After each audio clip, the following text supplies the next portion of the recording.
안녕하세요. 저는 수도권에서 배달 음식점을 운영하면서 4살 된 아들을 키우고 있는 40대 여성입니다.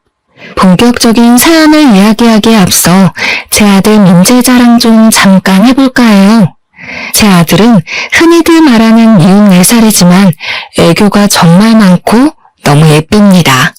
제가 일하고 오면 그 작은 고사리 손으로 제 어깨를 주물러주기도 하고 저를 꼭 안아주며 뽀뽀도 해주는데 고된 하루의 피로가 싹 가시는 기분이에요. 또래 4살은 때를 많이 부려서 엄마들이 아이를 보고 있으면 기가 빨린다고 하던데 민재는 아직은 한 번도 그런 적이 없었고 어쩔 땐 4살답지 않게 어른스러워 보일 때도 있습니다. 다른 엄마들은 그런 민재를 보며 부럽다고들 하지만 저는 그런 민재를 보면 한편으로는 마음이 짠해요. 사실 민재와 저는 그동안 힘든 일들을 많이 겪었거든요. 가끔은 다른 어린아이들은 굳이 겪지 않을 힘든 일을 겪으면서 민재가 다른 친구들에 비해 조금 더 일찍 성장해버린 것이 아닐까 하는 안타까운 마음이 들기도 합니다. 저와 민재가 어떤 일을 겪었는지 궁금하시죠? 지금부터 저희 모자의 이야기 들려드릴게요. 글솜씨가 좋지 않아 재미가 없을 수도 있겠지만 너그러운 마음으로 저희 이야기를 들어주시면 감사하겠습니다. 우선 저는 흔히 말하는 짠돌이인 남편과 결혼을 했어요. 생각해보면 제 남편은 연애 때도 돈을 거의 쓰지 않았습니다. 우리의 데이트 코스는 항상 국밥집에다 공원이었고 기념일이라고 해서 특별히 레스토랑을 가거나 선물을 주고받거나 하지 않았어요. 그래도 큰 불만은 없었던 것이 사실 우리 집도 잘 사는 형편은 아니었고 그 당시에는 남편에게 푹 빠져서 같이 보내는 시간 자체가 참 좋았습니다. 그러다가 우리는 결혼을 생각하게 되었고 신혼집은 제가 살던 집으로 정했는데 그 집은 저 혼자 20살 때부터 자취하며 돈을 모아 마련한 제 명의의 집이었어요. 비록 변두리이고 구축의 투룸이기는 하지만 남편과 제 회사가 가까웠고 근처에 대형마트나 편의점 등의 각종 편의시설이 많아서 둘이 살기에는 만족스러웠습니다. 또한 집을 구한다고 대출을 추가로 받지 않아도 되니 살림에도 큰 보탬이 되었죠. 그렇게 결혼을 한 후 남편은 공과금만 반절 내고 생활비는 한 푼도 주지 않았습니다. 사실 신혼 초에는 남편이 생활비 주지 않는다고 해서 큰 문제가 되지 않았어요. 그 당시 저는 대출이 하나도 없었고 저도 회사에 다니며 돈을 벌고 있었으니까요. 하지만 남편은 아직 학자금 대출도 남아있었고 영업사원이라 겉으로 보이는 것이 중요하다며 대출의 할부를 받아 외제차의 명품 시계를 차고 다녔습니다. 그래서 남편은 돈 나갈 일이 많았고 저는 돈 나갈 일이 거의 없었기에 부부라면 이 정도는 당연히 감수해야 한다고 생각했어요. 우리는 결혼 후 친정은 지방에 계시니 거의 가지 못했고 시댁에는 자주 갔습니다. 저의 시어머니는 정말 아들 사랑이 유별났어요. 밥을 먹을 때도 항상 남편 앞에만 고기 반찬이 가득했고 제 앞에는 김치만 있었죠. 제가 고기라도 먹으려고 하면 꼭 고기 반찬을 남편 앞으로 끌어다 놓았습니다. 먹을 것으로 사람을 차별하는 것도 참 서러운데 더 서러운 것은 시어머니의 말이었어요. 하루는 밥을 먹는데 자기 아들이 먹어야 할 고기를 제가 자꾸 먹자 뭔가 얄미우셨는지 제게 이런 말을 하시더라고요. 우리 아들 고기 좀 먹이게 줘봐. 아휴, 하긴 중구석에 고기가 있기나 했겠니? 너도 참 우리 아들 만나서 횡재지 뭐. 중구석에 살다 온 네가 수도권에서 이런 대졸자 남편 만난 게 얼마나 행운이야, 안 그래? 재준이도 고기 좋아하지만 저도 고기 좋아하고요. 저 어릴 때 시골에서도 고기 많이 먹었으니 저희 친정 무시하지 마세요. 그리고 어머니, 수도권에서 살아온 대졸자인 재준이나 시골에서 태어나 고졸자인 저나 월급 차이는 그다지 차이 없어요. 게다가 지금 저희 사는 집도 은행 대출 하나 없이 제 명의로 된 제 집인 거 아시죠? 부부가 네 집 내 집이 어딨어? 그냥 부부가 같이 사는 집이지. 그리고 너는 남편에게 재준이가 뭐냐, 재준이가. 깍듯이 서방님이라고 불러. 옥대 먹은 것. 시어머니 말에 한마디도 지지를 않아, 지지를. 너는 옛날에 우리 시할머니랑 있었으면 이미 한 대 맞았다, 이년아. 시어머니는 동갑인 남편에게 꼭 서방님이라고 부르라고 하질 않나. 말끝마다 수도권 출신의 대학교도 졸업한 남편을 얻은 것을 감사히 생각하라는 식의 말씀을 하셨어요. 저는 이런 이야기를 들으면 기분이 썩 좋지 않아 시어머니한테 저의 생각을 당당히 말을 했고, 그럴 때마다 시어머니는 괜히 트집을 잡으며 저의 길을 꺾어 놓으시려고 했습니다. 하지만 그래도 이 당시에는 시어머니가 엄청 싫지는 않았어요. 왜냐면 저의 시댁은 명절이라고 특별히 음식 장만을 하거나 제사를 지내는 것도 아니었고, 만나도 거의 외식을 하니 다른 집처럼 며느리가 설거지를 다 해야 하는 경우는 없었거든요. 사실 이 당시 회사 동료의 시어머니들은 며느리가 들어왔으니 없던 제사도 만들고, 원래는 먹지도 않던 명절 음식도 만들고, 생전하지 않던 김장도 했었기에 오히려 그런 시어머니들에 비하면 정전해 보였고 나쁘지는 않아 보였습니다. 그러다가 시어머니에게 처음으로 정이 뚝 떨어진 사건이 있었어요.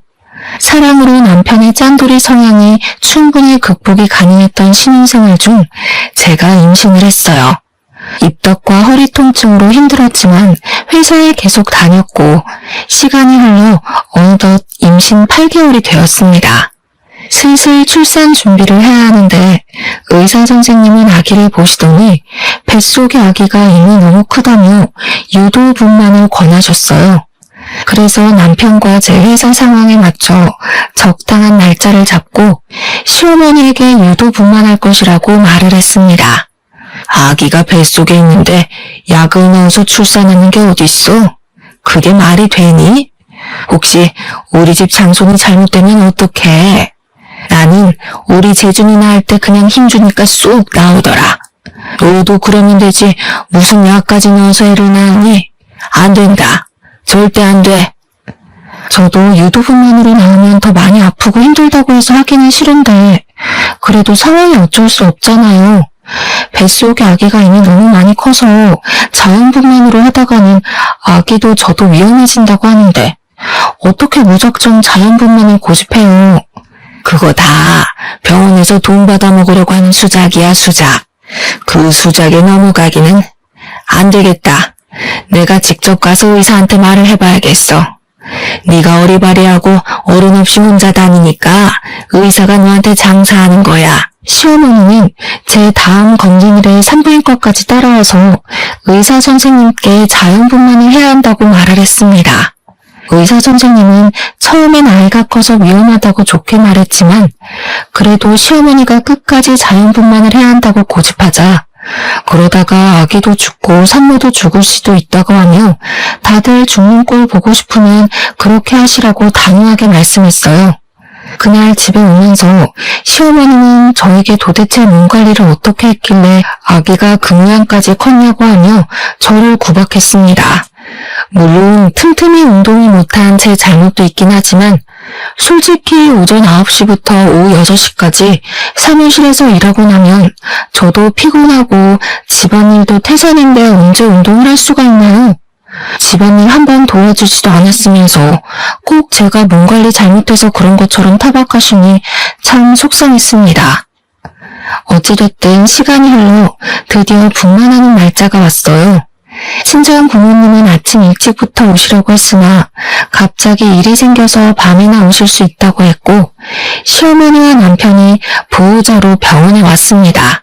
본격적인 진통이 시작되면서 태어나서 처음 느껴보는 엄청난 고통이 쓰나미처럼 밀려오는데 정말 이러다가 죽을 것 같았어요.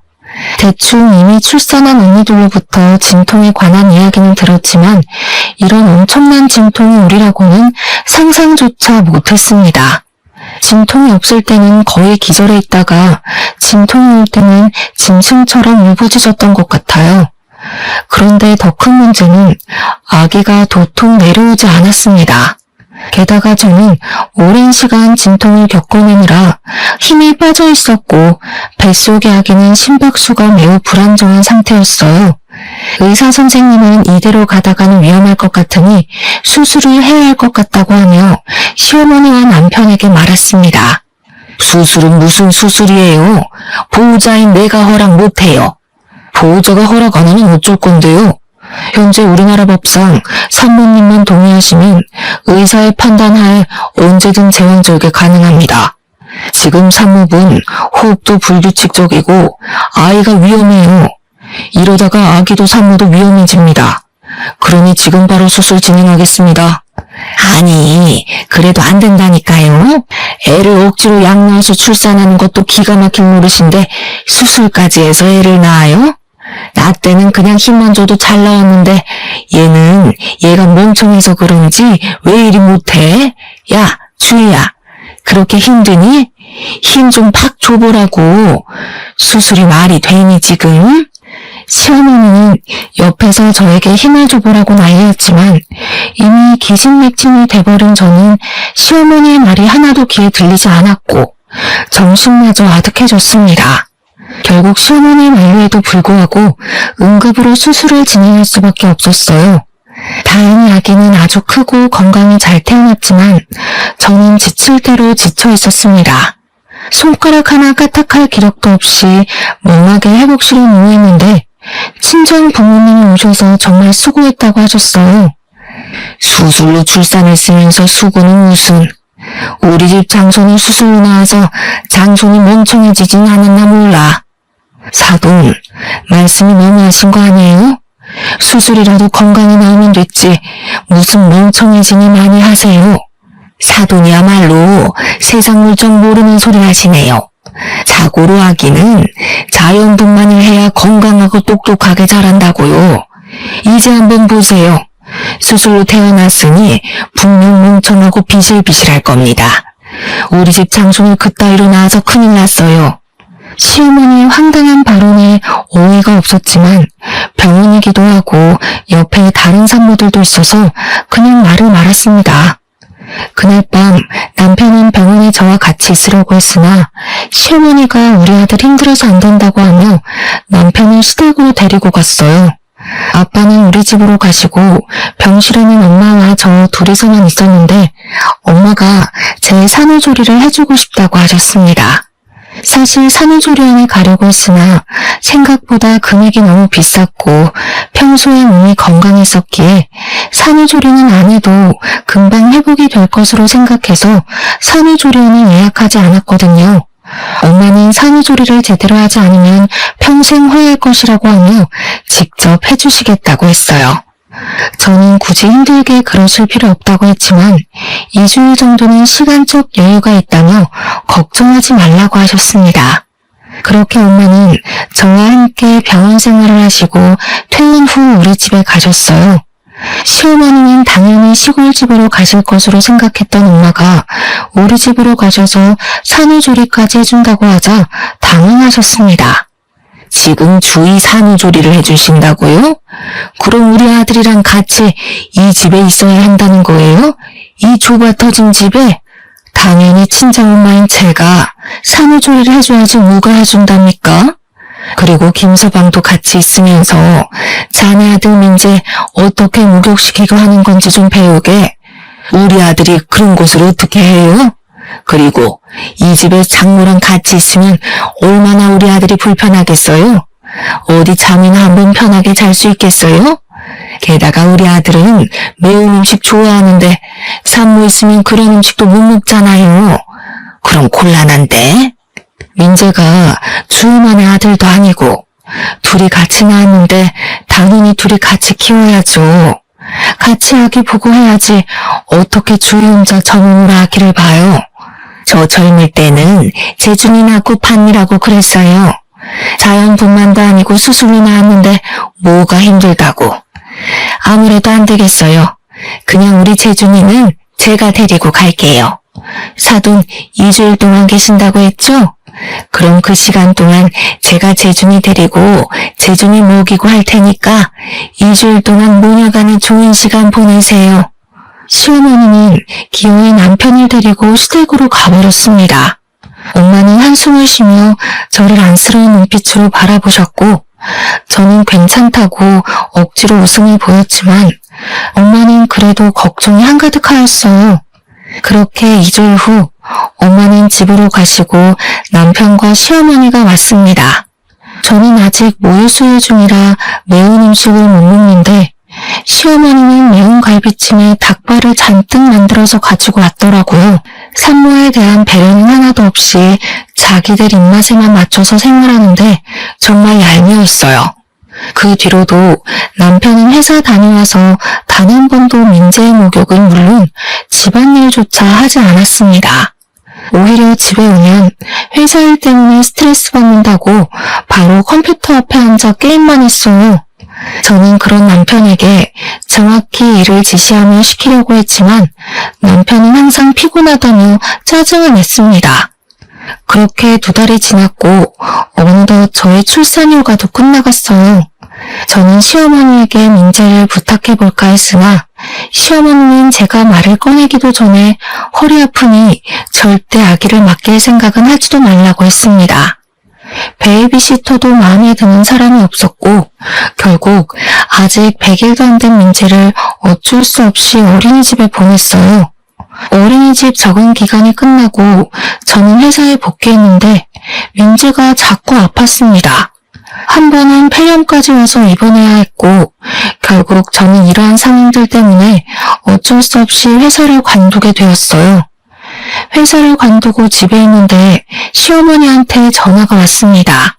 너는 집에 있으니 참 편하겠다. 무슨 애 하나 출산했다고 회사를 관두니? 나 때는 민재 낳고도 업고 밭일도 하고 시부모도 모시고 다 했어. 하여튼 요새 젊은 사람들은 편한 것만 알지 고생하려는 마음은 눈꽃만큼도 없다니까. 제가 회사를 관두고 싶어서 관둔 것도 아니고 민재를 봐준 적도 없는 시어머니가 이런 식으로 말하자 너무 화가 났어요. 그때는 밭일이고 지금은 회사잖아요. 회사에 갓난아기를 업고 어떻게 가요? 그게 말이 돼요? 요새 같은 세상에 그러면 뉴스에 나와요. 그리고 이런 말씀하시기 전에 어머니가 직접 민재 좀 봐주시던가요. 그것도 아니면 다시는 전화해서 그딴 이야기 하지 마세요. 아시겠어요? 이게 말하는 꼬락선이 좀 보소. 아무튼 그건 그렇고 너 이번에 퇴직금 받지? 지금 회사 20살 때부터 다녔으니까 퇴직금 꽤 나올 것 아니냐. 그 퇴직금 나 좀 이번에 주면 안 되겠니? 나도 염치가 있으니 다는 말고 절반만이라도. 내가 우리 남편 죽고 나서 사망보험금을 연금으로 어찌어찌 살긴 사는데 나도 요새 경제적으로 아주 힘들구나. 제 퇴직금을 달라고요? 제가 왜요?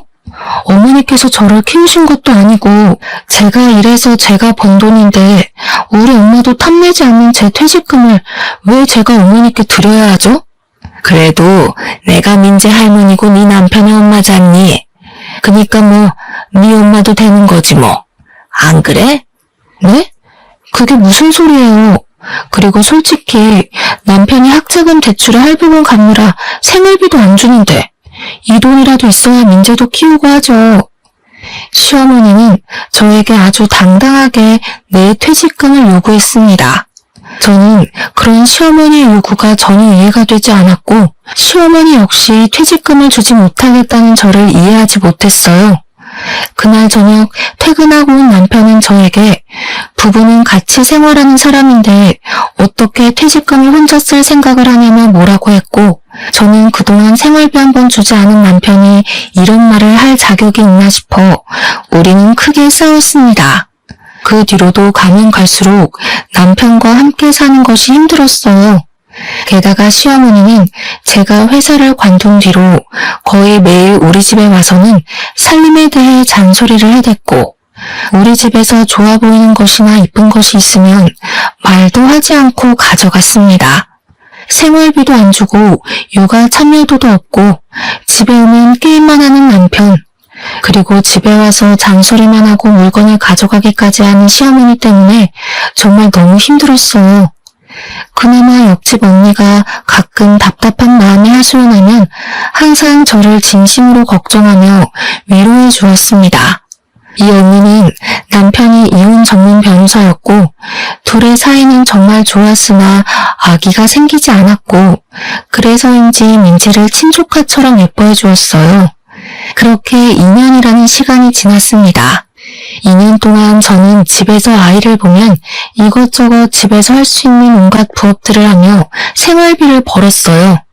남편은 여전히 육아 집안일에는 뒷전이었고 생활비도 주지 않았습니다.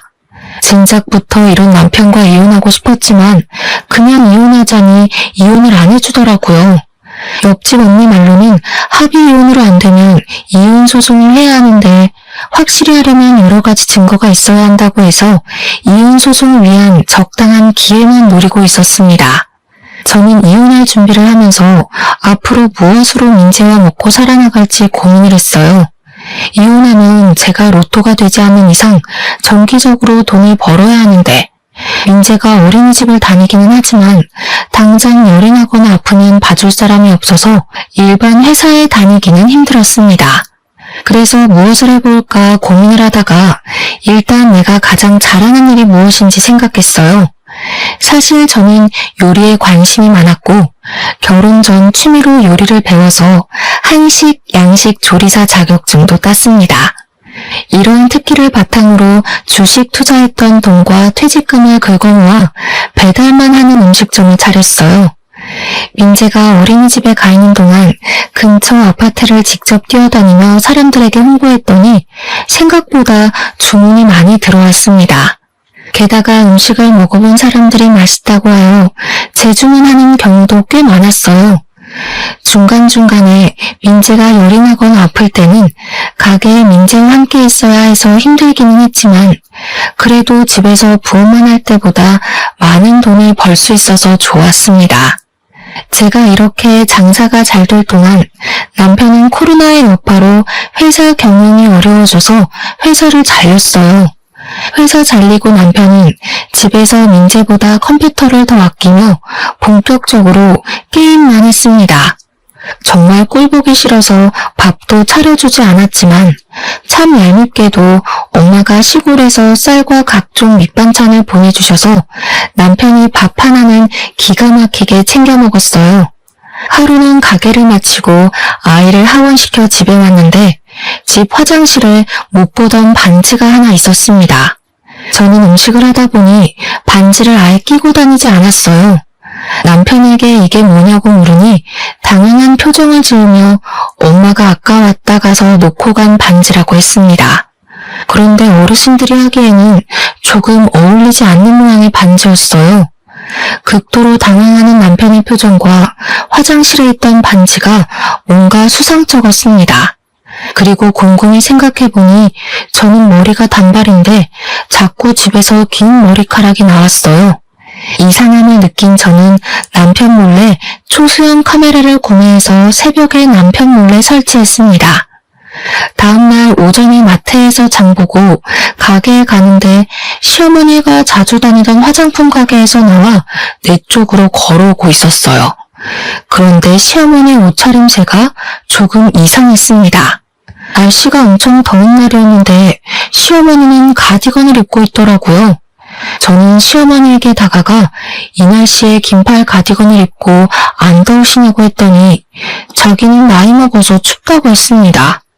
그러다가 지나가던 아이와 시어머니가 부딪혔는데 시어머니의 품에서 고가의 아이크림, 영양크림에서부터 각종 조그만 화장품들이 우르르 쏟아졌어요. 쏟아진 화장품을 시어머니와 함께 주우며 이게 다 무엇이냐고 물었습니다. 뭐긴 뭐야?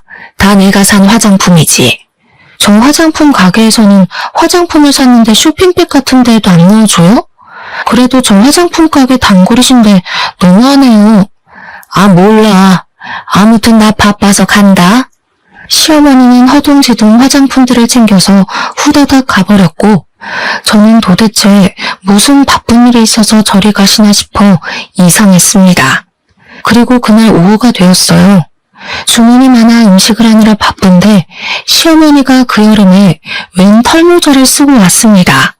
원래 답답하다고 하며 모자를 생전 안 쓰시던 분인데 여름에 털모자를 쓰니 뭔가 이상했어요. 제가 이 여름에 무슨 털모자를 쓰고 오셨냐고 하자 시어머니는 저에게 어떡하냐고 하며 모자를 벗었습니다. 저는 털모자 속에 숨겨진 시어머니의 머리를 보고 깜짝 놀랐어요. 머리카락이 무슨 불에 그을린 것처럼 힘없이 축 늘어졌고 군데군데 구멍난 것처럼 머리카락이 없었습니다.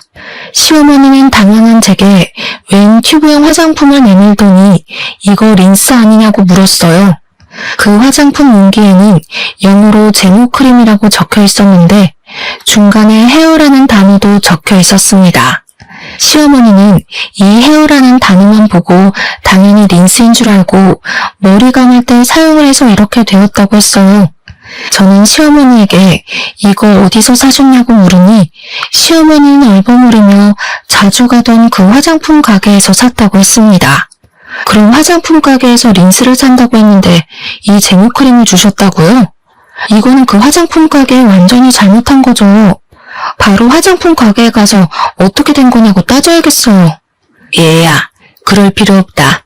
자주 가는 단골 화장품 가게인데 못하러 따지니 앞으로도 종종 만나야 할 텐데 그냥 내 머리는 어쩔 수 없고 이참에 미용실에 가서 머리 좀 손질하고 영양크림인가 뭔가 좀 넣고 하게 돈 좀 줘보렴. 네? 왜 그 돈을 저한테 청구하세요? 당연히 화장품 가게에다 청구하셔야죠. 지금 화장품 가게에서 잘못 줘서 제모크림으로 머리를 감아서 이렇게 된 건데 당연히 화장품 가게에서 책임져야 하는 거 아닌가요? 안 되겠어요. 제가 직접 가서 따져야겠어요. 그 사거리 약국 옆에 화장품 가게 맞죠? 저는 화장품 가게에 가서 따지려고 했지만 시어머니가 저를 말렸습니다. 원래 시어머니 성격상 이런 일 당하면 끝까지 따질 사람인데 그냥 있는다니까 이게 무슨 일인가 싶었어요. 저는 화장품 가게에 가려고 했으나 시어머니가 끝까지 말리기도 했고 배달 주문도 들어와서 그냥 가만히 있었습니다. 시어머니가 가시고 혼자 일을 하는데 그날따라 주문이 많아서 식재료가 부족했어요. 그래서 마트에 장 보러 갔다가 시어머니의 단골 화장품 가게를 잠깐 들렸습니다.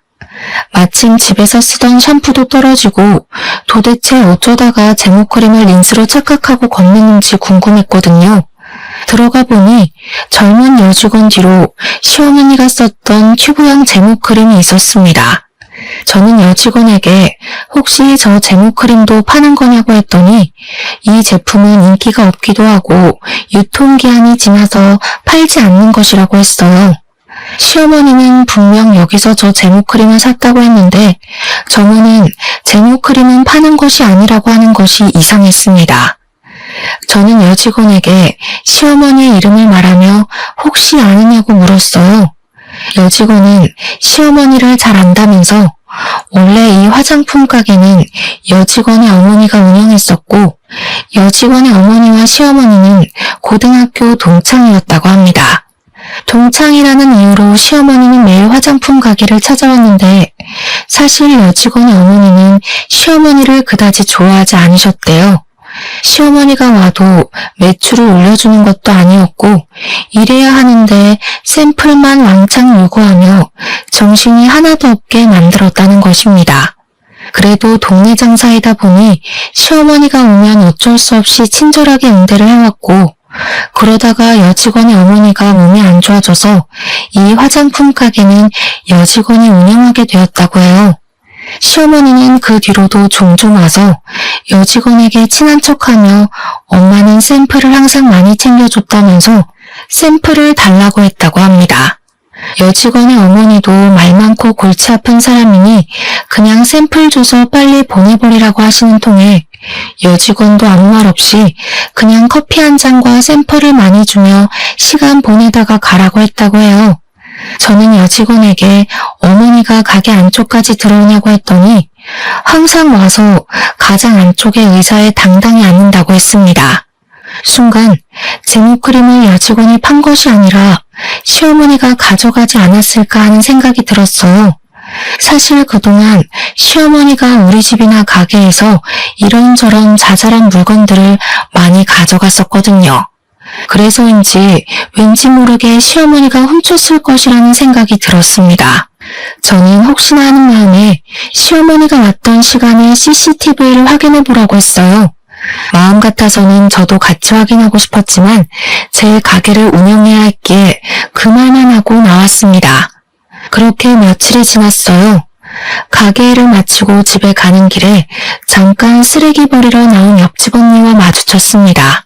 같이 엘리베이터를 타며 이런저런 이야기를 하다가 옆집 언니가 아랫집 여자와 친하냐고 물었어요. 저는 아랫집 여자 누군지도 모른다고 하니 아랫집 여자가 자꾸 오후에 우리 집에 들락날락한다고 하며 한번 알아보라고 했습니다. 옆집 언니와 헤어지고 집에 들어가려는데 갑자기 화장실에 있던 반지, 짧은 내 머리와는 다르게 긴 머리카락이 자꾸 나오던 것이 생각났어요. 저는 이전에 설치하고 입고 있었던 몰래카메라를 바로 확인하고 싶었지만 남편이 있으니 참았다가 다음날 민재를 등원시키고 가게로 출근해서 몰래카메라를 돌려봤습니다. 몰래카메라에 녹화된 내용을 보니 정말 황당했어요. 옆집 언니의 말대로 제가 가게에서 일하는 그 시간에 우리 집에 아랫집 여자가 왔더라고요. 아랫집 여자는 우리 집에 와서는 제가 자던 그 침대 위에서 남편과 충격적인 행위를 하고 있었습니다. 영상을 본 저는 이성을 잃었고 지금 당장 이혼할 생각으로 집으로 갔어요. 어차피 민재에게도 전혀 도움이 되지 않는 아빠인데다가 생활비도 한 푼 주지 않고 남남처럼 지내서 언제든 이혼하고 싶었지만 남편이 이혼은 안 된다고 해서 어쩔 수 없이 질질 끌고 온 결혼 생활이었잖아요. 그래서 당장 남편이 없어도 저는 전혀 문제될 것이 없었습니다. 화가 잔뜩 난 상태로 집 앞에 가니 우리 집에서 여자 웃음소리가 들렸고 저는 아랫집 여자와 남편이 함께 있다고 확신했어요. 바로 문을 열고 들어가려는 순간 우연히 제 모습을 본 옆집 언니가 저를 붙잡았습니다. 이혼 전문 변호사인 언니의 남편 말로는 불륜으로 이혼 소송을 하면 확실한 증거가 있어야 한다고 하며 핸드폰으로 동영상 촬영하라고 했어요. 저는 언니의 조언에 핸드폰을 켜고 현관문을 열었습니다. 제 생각과는 달리 거실에는 남편도 아랫집 여자도 없었고 대신 큰 방에서 간드러진 여자 목소리가 들렸어요. 이들은 안방에서 열심히 움직이느라 현관문이 열렸는지도 모르더라고요. 저는 바로 안방문을 활짝 열고 핸드폰으로 둘의 실체를 낱낱이 촬영했습니다. 생각지도 못하게 나타난 저를 보며 둘 다 깜짝 놀라 어쩔 줄 몰라 했고 그 모습을 고스란히 찍어버렸습니다. 아랫집 여자는 저를 보더니 얼굴을 가리고 후다닥 자기 집으로 도망갔어요. 그동안 내가 일할 동안 너는 전현이랑 이렇게 뜨거운 시간을 보내고 있었어? 잘 됐네. 안 그래도 너한테 5만 가지 좀 다 떨어졌는데 확실한 이혼 소송거리 제공해줘서 고마워. 우리 이제 진짜 제대로 끝내자. 아주 피 터지는 싸움을 하더라도 너랑 끝내고 위자료에 양육비까지 제대로 받을 테니까 각오하고 있어. 알겠어?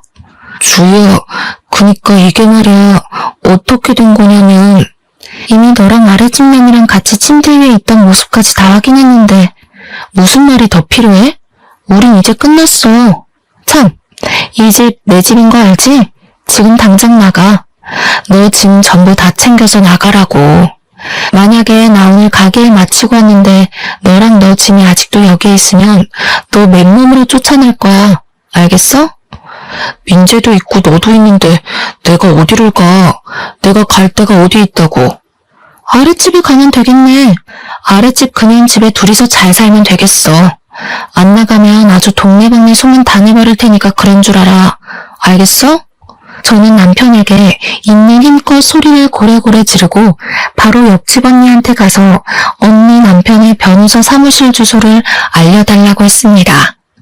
고맙게도 언니는 지금 운전을 못할 것 같으니 같이 가주겠다고 했고 언니와 함께 언니 남편의 사무실에 가서 남편에게는 이혼 소송을, 아랫집 여자에게는 상간녀 소송을 접수했어요. 옆집 언니는 앞으로 싸우려면 밥을 잘 먹어야 한다면서 저에게 굳이 점심을 사주겠다고 했습니다. 솔직히 저는 밥 생각이 없었지만 언니가 저를 끌다시피 해서 시내까지 나갔어요. 백반집을 가다가 시어머니가 자주 다녔던 화장품 가게 앞으로 지나갔는데 그 앞에 사람들이 꽤 몰려 있었고 시끄러웠습니다. 무슨 일인가 해서 언니와 함께 가보니 화장품 가게 앞에서 여직원과 모자를 쓴 시어머니가 말다툼하고 있었어요. 상황을 들어보니 여직원이 제가 간 뒤로 CCTV를 돌려보았고 예상대로 시어머니가 화장품을 이것저것 많이 훔쳐갔었더라고요. 그런데 그 금액이 꽤 커서 가게 여직원이 시모를 절도죄로 고소했다는 것입니다. 하지만 시어머니는 자신의 잘못은 인정하지 않고 그동안 알아온 정이 있는데 어떻게 절도죄로 고소하느냐고 하며 적반하장으로 큰 소리를 치는 상황이었어요. 시어머니는 한창 여직원에게 인정물이 없다고 행패를 부리다가 사람들 사이에 있는 저를 발견했습니다. 우리 며느리야. 내가 여기 화장품 가게 단골인 거 알지? 세상에 내가 이번에 저 여우 같은 년한테 절도죄로 고소를 당했단다. 이게 말이 되니? 아니, 어차피 공짜로 들어오는 샘플인데 그거 좀 가져갔다고 내가 고소를 당했어, 고소를. 세상에 어쩜 이리 각박하니? 이게 말이 되니 며느리야? 네가 저 년한테 말 좀 해줘봐라. 말이요? 무슨 말이요? 저는 할 말 없는데요. 그리고 어머니, 안 더우세요? 이렇게 더운 날 무슨 모자예요? 저는 세상 억울한 표정을 짓는 시어머니의 모자를 벗겼습니다. 시어머니의 모자를 벗기니 개털 같은 머리카락과 군데군데 구멍난 자국이 보였어요. 아 맞다. 어머니 제모크림으로 머리 감는 바람에 머리카락이 이상해져서 모자 쓰고 다니셨죠? 그런데 그 제모크림 말이에요. 제가 여기 여직원한테 물어보니까 그거 유통기한이 지나서 파는 것도 아니라던데요. 매대에 있던 것도 아니고 직원 자리 뒤에 있던데 어머니는 그것을 어떻게 보고 가져오셔서 그걸로 머리를 감으셨어요? 지금 너 무슨 소리를 하는 거니? 내가 설마 여기 있는 화장품을 진짜 훔쳤다는 거야? 그러지 않고서야 팔지도 않는 그 제모크림을 어떻게 어머니가 가져오셨겠어요? 안 그래요? 게다가 아까 하는 이야기 들어보니까 CCTV에도 확실히 찍힌 것 같던데 그냥 더는 행패 부리지 말고 인정하세요. 얘가 지금 뭐라는 거야? 얘, 너 똑바로 말 안 할래? 젊은 년이 더위를 먹었나? 제정신이야? 저 어느 때보다 제정신이에요, 어머니. 옛말에 공짜 너무 좋아하면 대물이 된다는 말 있죠?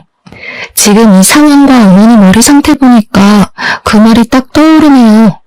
평소에도 맨날 우리 집과 가게에 있는 것들 하나하나 훔쳐가시더니 이제는 남의 가게 제품까지 훔쳐가시면 어쩌자는 거예요. 그리고 할 말이 하나 더 있는데요. 저 이제 이혼해요. 저 이제 아줌마의 며느리 아니라고요. 이혼? 무슨 이혼? 우리 재준이가 너랑 이혼해준대? 네, 이제는 무조건 해야 하거든요. 세상에 되게 잘나신 그 아드님이 아랫집 여자랑 아주 뜨거운 사이더라고요. 하마터면 제 집이 그 둘의 뜨거운 사랑에 불타 없어질 뻔했잖아요. 그래서 착한 제가 그 둘이 알아서 잘 먹고 잘 살라고 저는 빠지려고요. 아줌마. 뭐? 아줌마?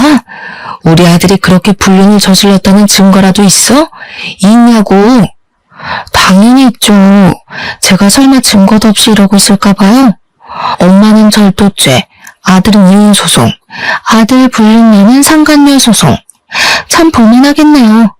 아무튼 아줌마의 머리가 빨리 원상복귀되기를 바라며 그럼 법원에서 봬요. 저의 폭탄 발언에 주변에 있던 사람들은 다들 시어머니에게 손가락질했고 잠시 후 화장품 가게 여직원의 신고로 경찰들이 와서 업무 방해죄로 시어머니를 데리고 갔습니다.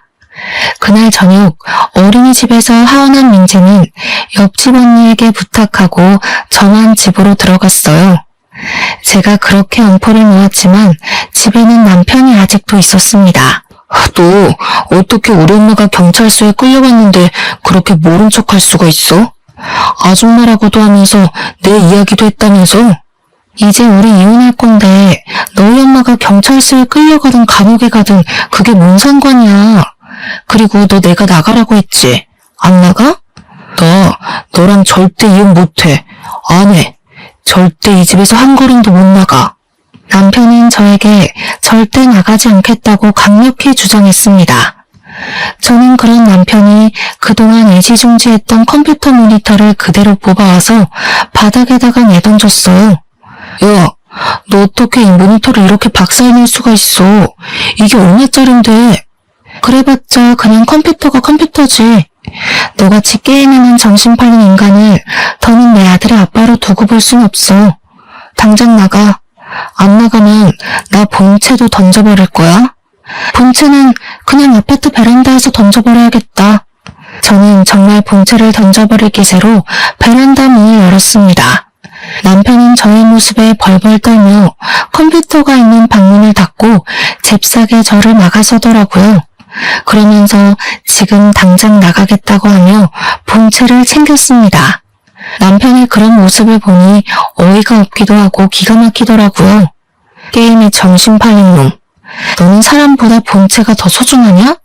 너 같은 놈이 어떻게 우리 민지 아빠가 되었는지. 그거 들고 당장 꺼져. 너 짐들이랑 이혼서류는 너네 엄마 집에 다 보내줄 테니까 이혼서류 작성해서 법원 앞에서 보자. 다시는 내 앞에 나타나지 마. 한 번만 더 나타나면 나 너 머리털 한 올 한 올 다 뽑아버릴 거야. 알겠어? 그리고 우리 민지 앞에도 얼쩡대지 마. 민지 앞에 나타나는 순간 나 너 얼굴 프린트해서 이 아파트 단지 내에 다 붙여놓을 거야. 남편은 나의 음포에 기다시피 해서 나갔고 저는 바로 남편의 모든 짐을 박스에 대충 구겨 넣어 시댁으로 보내버렸습니다. 그리고 저는 밤새 남편의 모든 흔적을 다 치워버렸어요. 그 뒤로 저는 옆집 언니 부부의 도움을 받아 무사히 이혼소송, 상간녀 소송을 진행할 수 있었습니다. 시간이 흐른 지금 시어머니는 기나긴 재판 끝에 징역 6개월형이 선고되었어요. 남편은 이혼소송 끝에 위자료와 양육비를 지급하라는 판결을 받았고 당연히 제 집에서 쫓겨났습니다. 시댁에 들어가서 살려고 했으나 시어머니도 재판을 받으면서 경제적으로 많이 어려워져 집을 팔아버렸더라고요. 그래서 남편은 자신이 끌고 다니던 자동차와 시계, 컴퓨터까지 다 팔고 고시원에 들어가서 어찌어찌 살고 있습니다. 그리고 남편과 불륜을 저질렀던 아랫집 여자는 당연히 자신의 남편에게 이혼당하고 이 동네 얼굴뿐 아니라 살던 호수의 직장까지 소문이 쩍 퍼져서 밤에 도망치듯 어디론가 떠나버렸다고 해요. 그리고 저는 여전히 장사가 잘 되고 시에서 식품위생업소로 선정되어 아주 바쁘게 생활하고 있습니다. 가끔 정말 바쁜 날에는 옆집 언니네 부부가 우리 민지를 돌봐주기도 하고 있어요. 민지 역시 어린이집에서 친구들과 아주 원만하게 지내며 아빠 없는 생활에 적응하고 있습니다. 가끔 아빠와 함께 다니는 친구들을 보며 부러운 듯한 표정으로 빤히 쳐다봐서 안쓰럽기도 하고 또래 아이들은 겪지 않을 일들을 겪으면서 너무 빨리 성숙해져 버린 것 같아 안타깝기도 해요. 지금까지는 민재가 힘들게 살았을지 몰라도 앞으로는 민재가 활짝 웃으며 여느 아이들처럼 해맑게 자랐으면 좋겠습니다. 햇살 좋고 날도 좋은 가정의 달 5월이 되었어요. 남들은 어린이날이다 어버이날이다 해서 다들 연휴에 놀러가고 가족끼리 추억을 쌓을 계획에 들떠있지만 저는 오늘도 민재와 저의 행복한 미래를 위해 열심히 일하고 있습니다. 남들처럼 재밌는 추억을 쌓지 못하고 저녁만 되면 너무 피곤하고 지치기는 하지만 저의 삶에 후회는 없어요. 앞으로도 저는 지금처럼 민재의 엄마로서 있는 힘껏 최선을 다해 살아나가겠습니다. 바쁜 시간을 내어 저의 이야기를 들어주신 청취자 여러분은 그 어느 해보다 행복한 5월이 되시기를 바라며 오늘 저의 사연은 이만 끝내려 합니다. 들어주셔서 감사합니다.